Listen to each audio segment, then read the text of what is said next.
Mayroon pang isang sumama sa mainit na usaping ito. Sino na yan? Ito po naman ang prinsesa ng Kamara de Representante. Aba, Opo. may prinsesa na pala. May dun. prinsesa po ang Kamara de Representante sa katauhan po ni Princess Abante. Ayan, may boses daw yan, Sid. Yan. Pakinggan na lang natin. Pakinggan natin, Ang Ma'am prinsesa. Princess. Noong una, we have not received a copy of the said order to file a counter affidavit. Ako personally, I've learned about it through the reports, and I've seen it on social media. What I can confirm to you is that the plenary adopted the report of the Committee on Good Government and Public Accountability on June 10. And then the committee report was furnished to the Ombudsman they received it on June 16. Nita. So it appears that the Ombudsman acted upon the recommendation of the committee. What I know is that the House or the committee itself did not file any complaint, but it appears that the Ombudsman acted upon the recommendation of the committee. Pag ganun po ba ang complainant, House of Representatives and Good Government? Dun sa ano kasi sa heading ng nakita ko, nakalagay yung committee eh.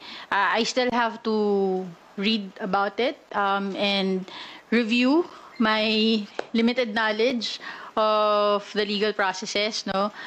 Pero I will get back to you on that. On your question on kung ano ang implikasyon nito sa impeachment, hindi ko pa rin yan masasagot. We have to talk with the yung legal and also the panel of prosecutors. But just the same, dapat magtuloy-tuloy pa rin ang impeachment trial.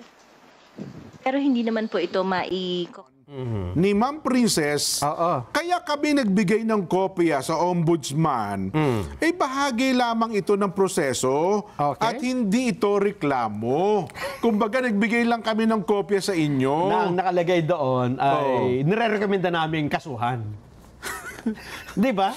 Recommendation yun eh, di ba? Alam mo, yun ang punto naman, ang sagot ni Ombudsman Martirez. Ito sagot ni Sige. Ito sagot ni Sige. Ombudsman, ha? Meron Ang pa tayo. sabi ni Ombudsman, Samuel Martirez, bakit ba nila kami pinopornis ng kopya ng resulta ng kanilang investigation? Nakita mo yung picture niya, parang talagang nanguusisa talaga, Ano yun? Gagawin naming pardon the word, pero ano yun? Gagawin naming scratch paper? Ano yun? We're not even a part of that investigation of the House of Representatives. Kaya hindi kami dapat parnisan ng kopya. Ayun! Kaya pala, sabihin, kung ako pala titingin doon, dapat pala, hindi mo na pinadala ng Ombudsman. Hindi na. Oo. Hindi nga. Hindi mo padadalhan. Unless nga, gusto mo ang Ombudsman aktuhan yung, di ba? Kasi ang Ombudsman, meron yung motu proprio power. Yes. Kahit wala nagpapail eh. Kaya sabi ko nga, napanaginipan lang ni Ombudsman Martirez, pwede niya gawin eh. Ang problema, binigyan mo ng dokumento, may mga ebidensya pa.